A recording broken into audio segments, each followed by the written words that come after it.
மாடலையும் பார்க்கறதுக்கு பயமா இருக்காது. ஆனா நம்ம ரொம்ப ஜாக்கிரதையா இருக்கணும். நம்ம ஹார்ட் அதுகிட்ட கொடுத்துடக்கூடாது. நம்ம ஜீசஸ் பிரியா எடுக்கணும்னு நினைக்கிறோம். ஆனா சில நேரம் நம்மளுக்கே தெரியாம நம்மளே உணராம மத்த விஷயத்த நம்ம வர்ஷிப் பண்றோம். நம்ம லைஃப்ல இருக்க ஸ்போர்ட்ஸ் டீமா இருக்கலாம், ரொம்ப யூஸ் பண்ற போனா இருக்கலாம், பெரியவங்களுக்கு பாலிடிக்ஸ் அப்படியா இருக்கலாம். இத பார்த்தா ஃபர்ஸ்ட் கொரிந்தியன் 10:31 என்ன சொல்றாங்க தெரியுமா?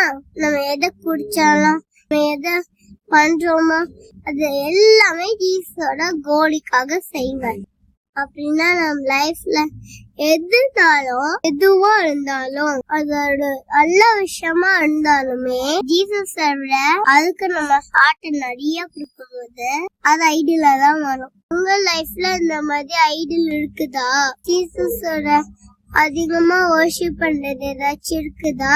கோர்ஸா இருக்கலாம், சோஷியல் மீடியா இருக்கலாம், பாலிடிக்ஸா இருக்கலாம், யூரோகால்ஸா இருக்கலாம், உங்க ஃப்ரெண்ட்ஸா இருக்கலாம், உங்க ஷேர் மார்க்கெட்டா இருக்கலாம். ஜீசஸ் உங்க ஹார்ட்ல மட்டும் தான் இருக்கணும்னு விரும்புறாங்க. நம்ம ஜீசஸ் நம்ம ஹார்ட்ல வைக்கிறத விட்டுட்டு அதை விட கிரியேஷனுக்கு ரொம்ப இம்பார்ட்டன்ட் கொடுக்கணும்.